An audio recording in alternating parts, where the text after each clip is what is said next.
Hello friends, कल एक patient आती है हमारे पास जिसको डिलीवरी हुए 8 से 10 दिन हो चुके हैं और वो टाँकों में दर्द का, पेट में दर्द का कंप्लेन लेकर आई थी। उसका ये कहना था, मैडम मेरी बहुत अच्छे से नॉर्मल डिलीवरी हुई है, बेबी वेट भी अच्छा था, टाँके वगैरह भी कम ही आए हैं, फिर इतना पेन क्यों है। उसको हमने देख लिया, मेडिसिन वगैरह प्रिस्क्राइब कर दिया, जो उसको एडवाइस देना था वो दे दिया, बट वो जाते जाते रिक्वेस्ट करके गई, प्लीज आप मेरे लिए वीडियो बनाइएगा इस टॉपिक पर। तो this video is for my that patient. तो ये जो लोअर एब्डोमिनल पेन का प्रॉब्लम है, पेरिनियल का प्रॉब्लम है, ये काफी न्यू मॉम्स को परेशान करता है, लेकिन ये एक बहुत कॉमन सी प्रॉब्लम है, इससे घबराए नहीं।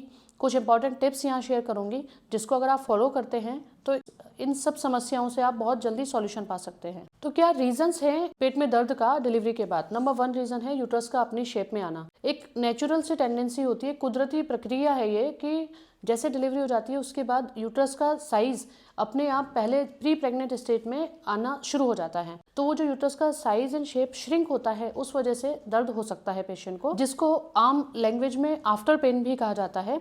ये दर्द एक कॉमन सा प्रॉब्लम है, जैसे यूट्रस प्री प्रेग्नेंट स्टेट पे आ जाएगा वैसे आपको ये पेन अपने आप चला जाएगा। और ये पेन जनरली ब्रेस्ट फीडिंग के दौरान ज्यादा होता है, तो घबराए नहीं। अगला है कॉन्स्टिपेशन। मोस्ट कॉमन रीजन है कि आप उस वक्त जब डिलीवरी हुई है तो कुछ traditional food, so called laddoo वगैरह भी पेशेंट लेती है, तो ये सब भी ड्राई फ्रूट्स एंड ऑल, ये सब की वजह से भी कॉन्स्टिपेशन रह जाता है पेशेंट को। इसके साथ साथ पेशेंट आयरन सप्लीमेंट्स लेते हैं, डॉक्टर्स आपको एनीमिया को दूर करने के लिए कुछ सप्लीमेंट्स देते हैं, तो वो भी एक रीजन रह जाता है कॉन्स्टिपेशन का। उससे भी घबराए नहीं। ये सोचकर कि आयरन कॉन्स्टिपेशन कर रही है, आप अगर एनीमिक है और आपके डॉक्टर्स ने आयरन दिया है तो वो लेना ना छोड़ें। कॉन्स्टिपेशन से बचना कैसे है वो सॉल्यूशन ढूंढें। अगला है कोई सर्जरी या टाँके, या किसी का अगर एपिजोटोमी लंबी आई है, बड़ी आई है, डीप आई है, तो उस स्थिति में भी पेन ज्यादा रह सकता है। अगला रीजन है, मान लो डिलीवरी जब पेशेंट की हुई, वो बहुत इमरजेंसी में एडमिट हुआ, फुल डायलिटेशन में पेशेंट एडमिट हुआ और एपिजोटोमी नहीं लग पाई और कुछ इरेगुलर सा टियर हुआ पेरिनियल में, तो वो भी खिंचाव की वजह से दर्द कर सकता है। अगला रीजन है कोई इन्फेक्शन, पेशेंट की अगर केयर कम रह गई,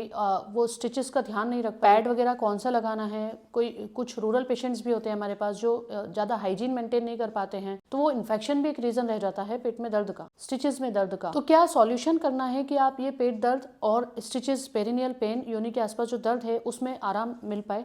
नंबर 1 सिट्स बाथ। सबसे पहली एडवाइस हम देते हैं नॉर्मल डिलीवरी के बाद कि आपको घर जाने के बाद गुनगुने पानी में, टब या तगारी में कुछ एंटीसेप्टिक सॉल्यूशन डाल के 10 से 15 मिनट डेली बैठना है। अगला है बैलेंस डाइट। आज भी कई पेशेंट्स को हम जब एडवाइस करते हैं कि आप फ्रूट्स लो, नींबू पानी लो, ऐसी चीजें बोलते हैं, तो पेशेंट का क्वेश्चन होता है, मैडम सर्दियां हैं, ठंड हो जाएगी। तो ऐसा नहीं है, आप फ्रूट्स, संतुलित आहार बराबर लेना है, हरी सब्जियां, फल, जो जो आपके डॉक्टर्स आपको एडवाइस करते हैं वो सब लेना है। अगला है लिक्विड्स, पानी ज्यादा पीना है।